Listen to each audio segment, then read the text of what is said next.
Soleh Basari, juga Dr. Ribut Nur Huda.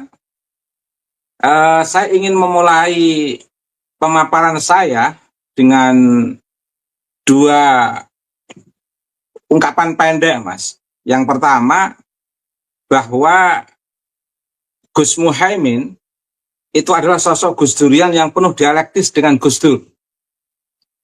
Saya katakan penuh dialektis itu ada proses berpikir yang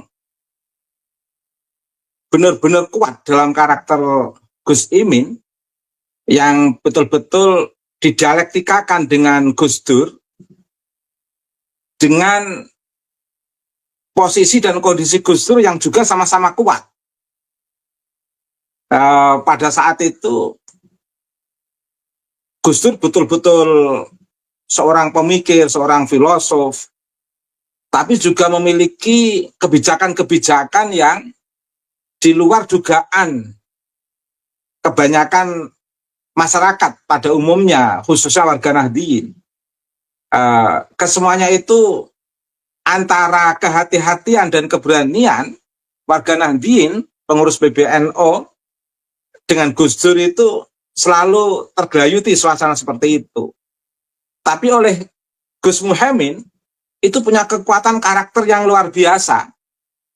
Dan Gus Muhaimin saya baca memiliki satu keyakinan bahwa kebenaran yang dia pertahankan itu pada akhirnya juga akan mendapatkan apresiasi positif dari sang guru besar, sang guru bangsa, yaitu Gus Dur.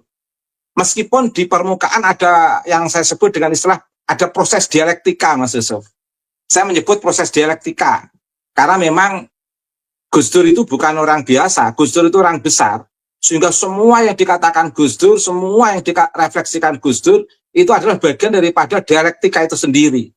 Dan Gus Muhaimin merupakan sosok yang mampu memahami itu, sehingga beliau dengan penuh konsisten untuk mengimbangi dan belajar penuh dari Gus Dur. Makanya saya sebut Gus Muhaimin ini sangat Gus Durian, meskipun di sana ada suasana dialektis, ada proses dialektika yang cukup ketat dengan Gus Dur.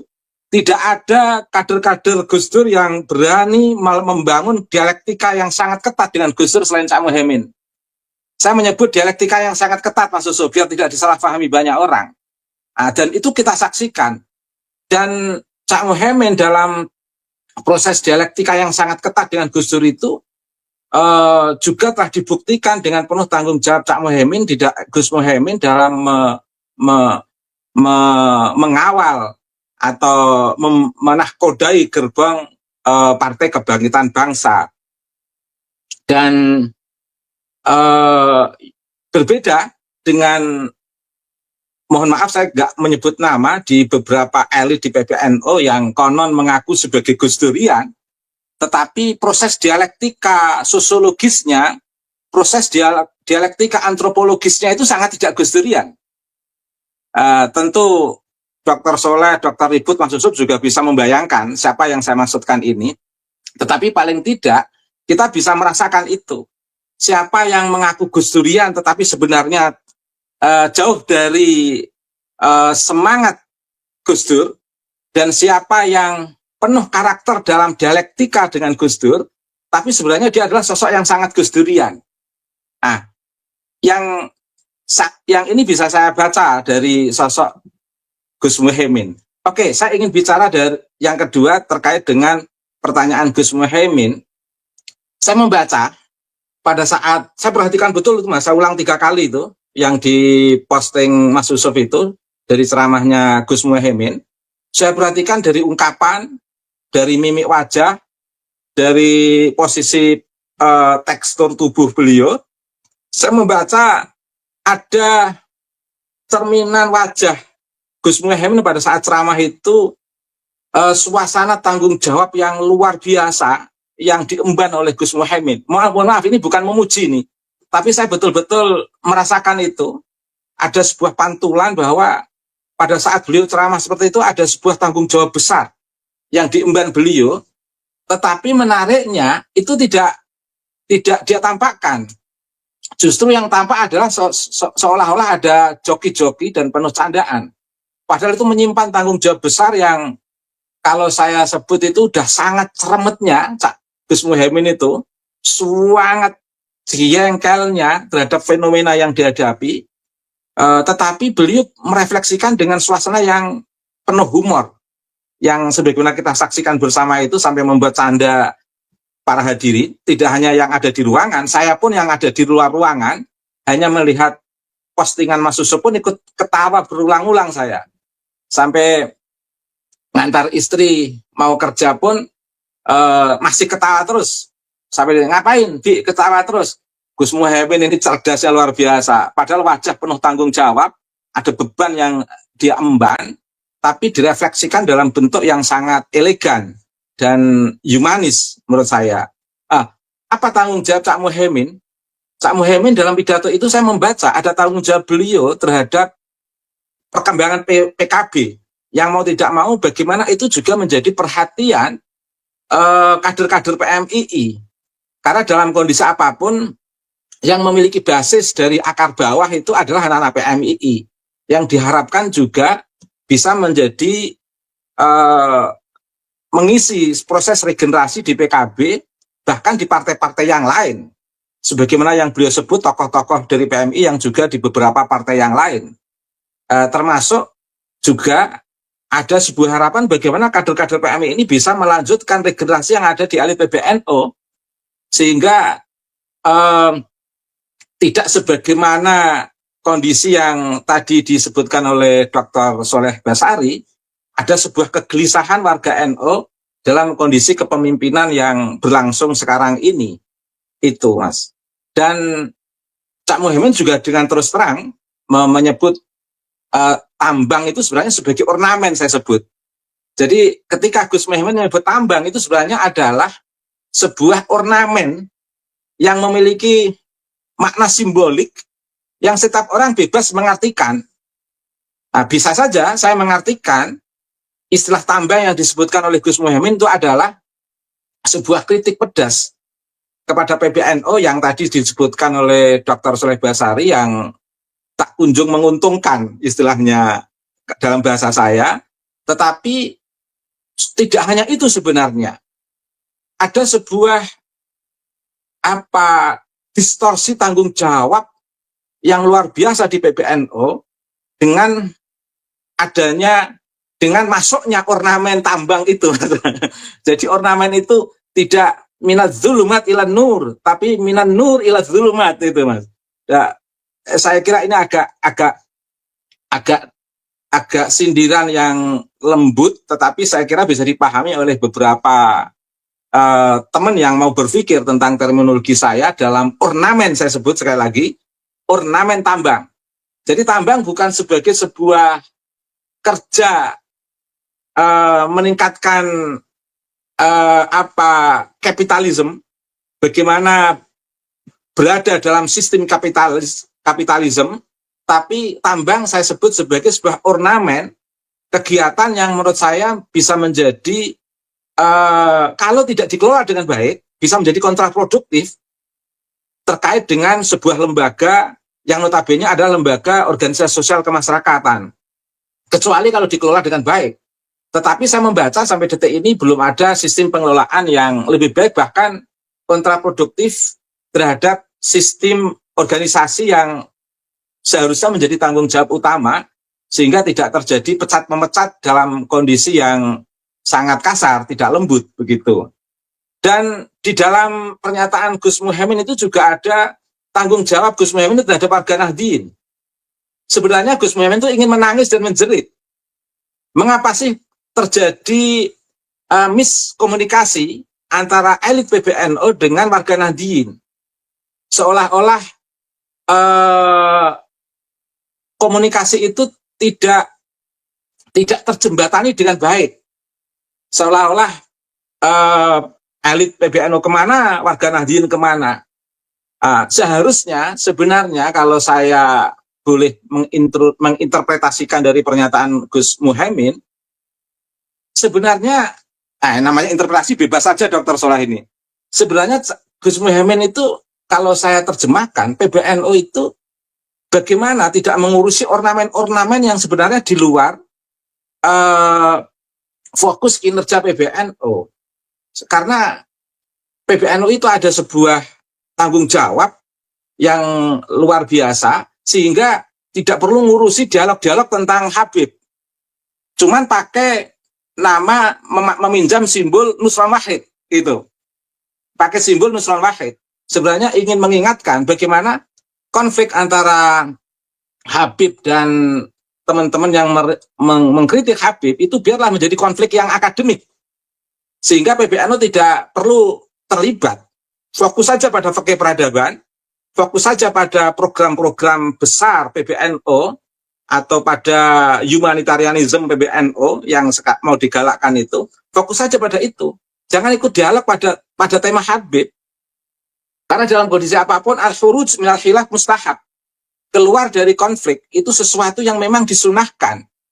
PBNU jangan kalau tidak bisa membela tesis, ya jangan membela Habib. Kalau tidak bisa membela Habib, ya jangan membela tesis. Ya sudahlah, posisi di tengah PBNU. PBNU itu adalah, apalagi dalam kelas Islam itu, posisi yang sangat sakral. Semua yang terefleksikan itu adalah yang harus betul-betul mencerminkan perspektif keilmuan, Mas. Itu. Sampai ya, ini instruksi. Ini bicara Roisam, hati-hati nih Ki Ubed. Sampai di situ aja, Mas. Sampai di situ aja, Mas. Nggak kemana-mana, Mas. Saya sampai di situ saja. Ya, oke, nah, ya. Kemudian di wajah jauh kita nih. Di wajah Gus Muhaimin juga ini, Mas, ada tanggung jawab beliau sebagai senior PMII. Bagaimana PMI ini betul-betul kritis mengikuti perkembangan ilmu pengetahuan, mengikuti kuat dalam basis turos, tapi juga mampu mengawal relativitas ilmu pengetahuan. Sehingga jangan sampai alergi atau anti terhadap perkembangan ilmu pengetahuan.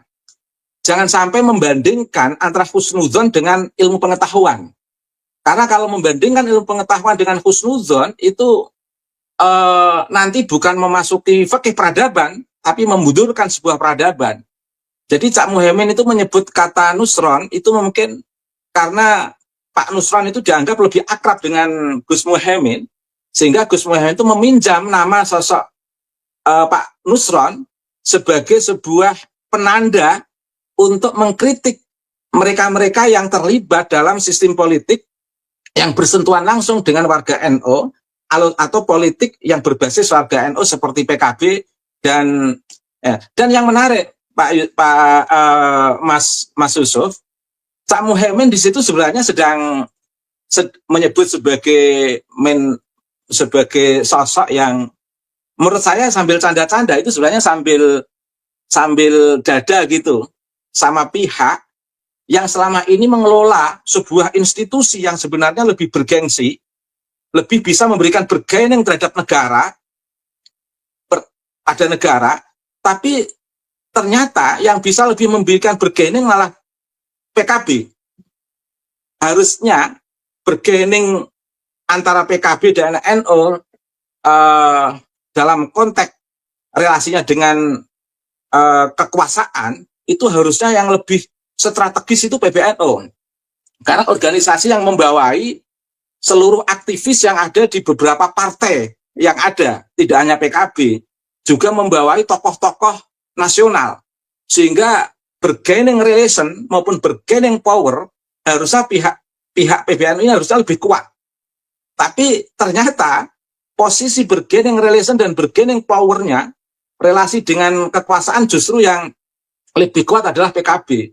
Nah, canda-candanya Gus Muhaimin sebenarnya juga sambil nyindir ke sana, Mas Yusuf, dengan menggunakan nama Pak Nusron. Oke, secara singkat sebagai penutup, Mas Nusron ini sebenarnya simbol yang memang asik, paling enak untuk menjadi sebuah penanda yang memang tidak perlu tegang menggunakan nama Pak Yusron, karena memang Pak Yusron itu sosok yang akrab dengan beberapa teman. Kalau ketemu ya sukanya bercanda Pak Nusron itu, Mas Yusuf.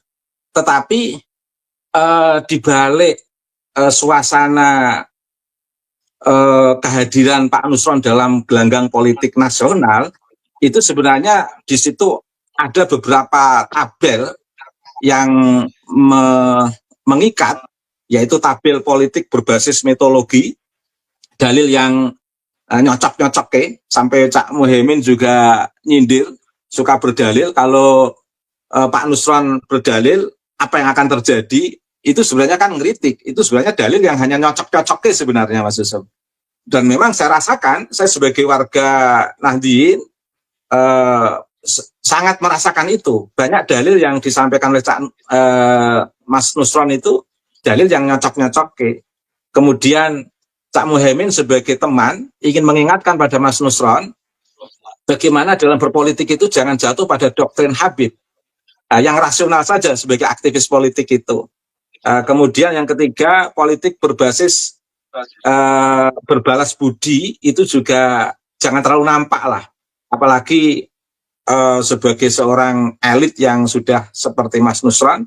Terakhir ini oke, yang terakhir kelihatannya nggak perlu saya sampaikan secara publik, Mas. Terima kasih, Mas. Oke, ya, ya. Ini. Ya, pemirsa, inilah kalau saya melihat bahwa kecerdasan komunikasi Gus Imin ini adalah salah satu kekuatan utama yang menjadikan beliau ini tan uji di panggung politik nasional. Beliau ini bukan hanya politisi, tapi juga komunikator ulung yang mampu mengolah bahasa, membungkus kritik dalam humor, dan menyampaikan pesan ideologis dengan gaya santri, namun penuh makna. Tidak mudah ini, Dr. Soleh, Dr. Ribut, dan Dr. Ubedillah untuk mentransformasikan komunikasi yang jelimet, kemudian yang ruwet, kemudian yang complicated menjadi komunikasi yang lebih renyah. Sebuah bentuk kecerdasan retorika politik tinggi menyampaikan kritik dalam format yang tidak memicu resistensi secara langsung. Kita lihat Dr. Soleh pun saya yakin itu terpingkal-pingkal ketika mendengarkan pidato Gus Imin. Silakan Dr. Soleh mengomentari perdebatan kita ini. Kayaknya kita tidak usah serius-serius terlalu dalam. Ini kita sudah banyak sekali ini persoalan-persoalan yang keterhimpitan, kata Cak Imin itu kita sudah di roasting ini oleh keadaan. Saya merosting karena sudah kenyang di roasting oleh keadaan. Silakan. Saya menikmati sekali paparannya Dr. Ribut dan Kiai Ubaidillah Tamam. Saya hanya ingin menambahkan saja. Pertama adalah saya meyakini tentang analisis saya tadi bahwa karena muktadul hal atau objek audien yang dituju dalam pidato Ketua Umum PKB pada pengukuhan IKP BPMI tersebut adalah terkait dengan Pak Nusron, terkait dengan Habaib, terkait dengan kiai-kiai yang mulai tidak peduli dan abai terhadap lingkungan, serta Ketua Umum PBNU yang 5 tahun belakangan ini berasal dari kalangan elit dalam tanda kutip. Saya meyakini yang dituju itu adalah Muktamar NU 2027, meski disampaikan secara kelakar. Kenapa? Karena 5 tahun belakangan ini tidak satupun Ketua Umum PKB diundang pada event, pada acara, pada kegiatan di lingkup Nahdlatul Ulama maupun di banom-banomnya. Maka kemudian keresahan beliau menumpuk selama 5 tahun ini, termasuk tentang Habaib, itu ditumpah ruahkan dalam acara Rakernas dan pengukuhan PBIK tersebut. Nah, kemudian yang kedua, saya meyakini Caimin telah melakukan ya semacam random riset lah ya, riset acak tentang Habaib, tentang fenomena tentang fenomena dan dinamika PBNU, PCNU, PWNU, tentang gesekan antara kiai-kiai struktur yang ikut-ikutan membahas soal Habaib misalnya, dan saya yakin itu dituangkan dalam statement kemarin malam itu, bahwa di antara sekian tokoh NU satu-satunya yang paling giat, paling aktif kesana kemari adalah Pak Nusron. Nah, kemudian yang ketiga, dari riset random tersebut, kemudian secara nggak langsung Caimin menyampaikan kriteria atau menyampaikan spesifikasi, spek dan kriteria menyangkut Ketua Umum PBNU mendatang.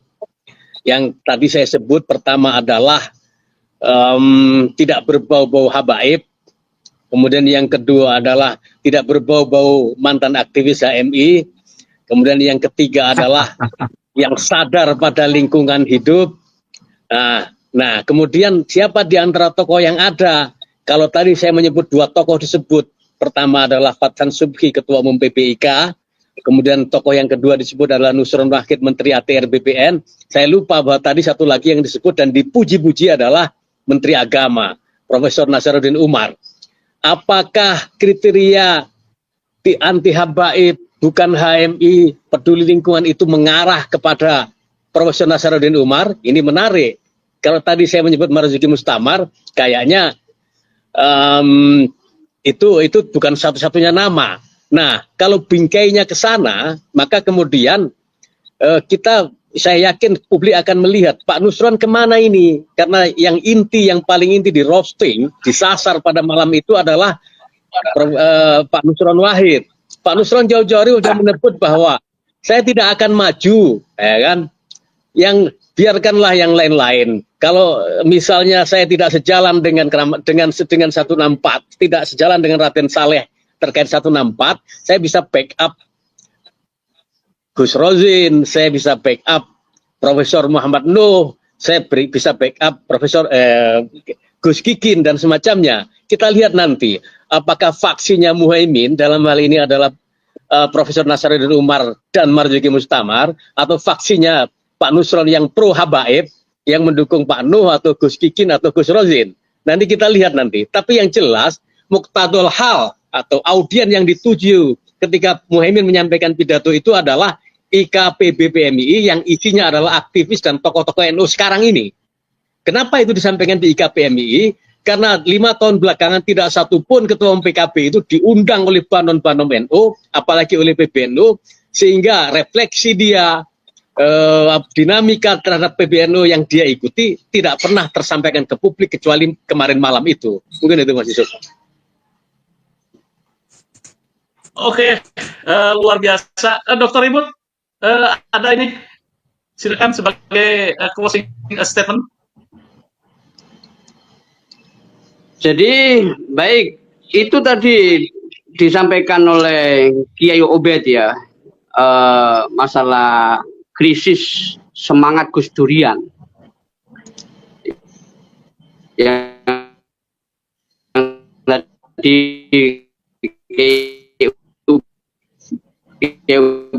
tidak mau menyebut nama di internal PBNU ya, dan juga persaingan.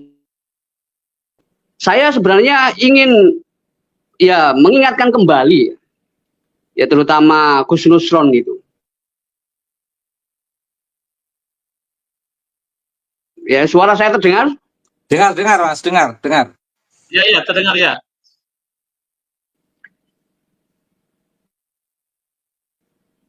Bahwa Gus Dur itu beliau pun pernah, ya beliau pernah mengatakan bangsa ini pengecot. Nah, persoalan Ba'alawi ini tidak dituntaskan. Supaya jelas batasannya mana yang salah dan mana yang benar secara keilmuan. Karena Gus Dur itu mengatakan benar salah itu ada batasnya. Nah, ini jangan sampai tadi karena tidak mau tegas mana yang salah dan mana yang benar, ya dari kajian-kajian komprehensif akademik ilmiah itu, yang terjadi tadi yang lawan dijadikan kawan, yang kawan dijadikan lawan. Ini sungguh sangat memprihatinkan. Ya, makanya kalau disebut mungkin Gus Imin itu memendam kegelisahan luar biasa dan ditumpahkan dalam joke-joke seperti itu. Warga NU ini seperti kehilangan nurani, ya, kehilangan kejujuran. Makanya masalah Ba'alawi ini kalau bisa selesaikan dengan cara pendekatan misalnya Prof. Nasaruddin Umar. Beliau itu kan pendekatan tasawuf juga yang punya otoritas di pemerintahan saat ini, ya, sebagai Menteri Agama, ya, punya prinsip unconditional love, cinta tanpa syarat. Nah, bagaimana prinsip-prinsip, ya, sebagai manusia, ya, kita saling mencintai, sebagai anak bangsa saling mencintai, sebagai, ya, intinya basyariah itu tidak pernah kita abaikan. Tetapi persoalan konflik akademik itu harus selesai. Konflik akademik itu tetap harus selesai. Nah, ini Prof. Nasaruddin Umar ya berharap ke depan mengambil langkah supaya ada kajian ilmiah, baik itu melibatkan MUI, Kemenak, PBNU, dan juga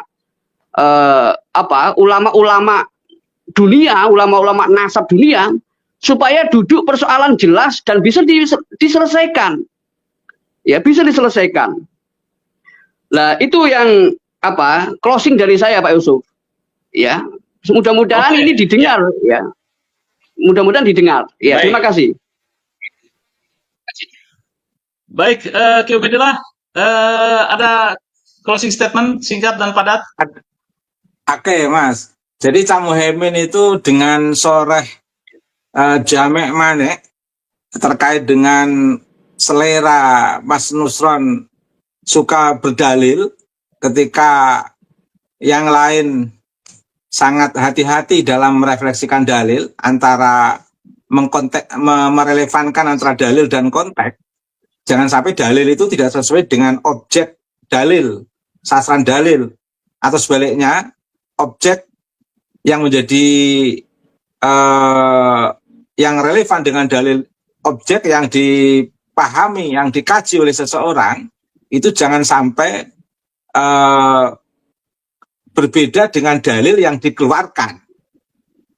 Sebenarnya itu yang ingin dikatakan Cak Muhaimin. Sementara di sisi lain Mas Nusron itu suka berdalil, dan saya merasakan sendiri dalil yang disampaikan itu dalil-dalil yang dipaksa-paksa untuk mengglorifikasi Habib, Mas.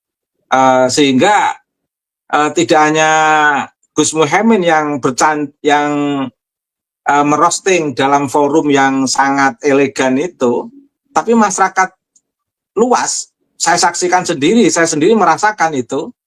Ketika Mas Nusron menggunakan dalil itu, saya ketawa ketiwi sendiri, Mas. Sekarang nggak konteks. Jadi fenomena itu sebenarnya fenomena yang pelajaran penting kita semua untuk tidak mudah menggunakan dalil sementara tidak sesuai dengan konteks, atau jangan sekali-kali menggunakan dalil yang itu sebenarnya hanya sekedar untuk kepentingan ideologis dan doktrin yang sebenarnya tidak relevan dengan teks dalil itu sendiri. Karena bahaya sekali, ancamannya itu di akhirat itu sangat berbahaya sekali, Mas. Falyatabawa maq'adahu minan nar, ancamannya itu. Maka meskipun itu sesuatu pesan yang sangat menegangkan, tetapi Cak Muhaimin cukup sangat elegan mengingatkan Mas Nusron untuk tidak sembarang menggunakan dalil untuk kepentingan-kepentingan yang tidak relevan itu tadi dengan dalil itu sendiri. Itu, terima kasih Mas Yusuf. Ya, kalau saya membaca kritikannya bahwa akhir-akhir ini Nusron itu banyak menggunakan dalil, ini tanda-tanda apa ini kan ya? Sebetulnya kalau yang tersirat yang saya lihat itu kan ya, jangan-jangan ini ada keinginan atau mungkin persiapan untuk 2027 seperti yang dikatakan oleh Nusron Wahid. Sebetulnya candaannya ke sana menurut interpretasi saya. Baik, pemirsa Barasua TV, gaya politik Gus Imin bukan sekedar gaya bicara, melainkan cerminan dari strategi komunikasi politik yang cerdas. Ini menurut saya cerdas, kemudian kultural dan manusiawi. Jadi di tengah jarak yang makin lebar antara elit dan rakyat, Gus Imin menunjukkan bahwa kedekatan adalah kekuatan politik yang paling otentik dan langgeng. Itu yang kita lihat bagaimana jok-jok politiknya sangat menyegarkan. Dan ketika beliau malam berikutnya di acara yang lain Gus Imin mengatakan saya tidak ingin dilarang viral lagi, takut viral lagi, makanya bicaranya hati-hati. Ini seni berbicara seperti itu. Jadi kalau bermain tinju itu gitu kan, tidak terus menyerang gitu kan, ya mundur, bertahan. Nah, ini strategi komunikasi yang harus kita atur. Begitu juga ini kepada para aktivis nasab ini, Dokter Ribut, jangan terus begini terus. Gitu. Nah, komunikasinya kita harus banyak belajar ini sama Gus Imin. Bagaimana mengkritik orang, orang yang dikritik itu apa ketawa gitu kan. Padahal itu kritiknya pedas. Itulah sebetulnya apa kita harus banyak belajar dalam teori atau komunikasi praktis terutama di apa gelanggang politik. Terima kasih kepada netizen. Terima kasih pada Ki Bedilah dan Dr. Ribut dan Dr. Soleh yang sudah meninggalkan apa arena. Jangan lupa like, share, subscribe pada Suara TV. Wassalamualaikum warahmatullahi wabarakatuh. Waalaikumsalam warahmatullahi wabarakatuh.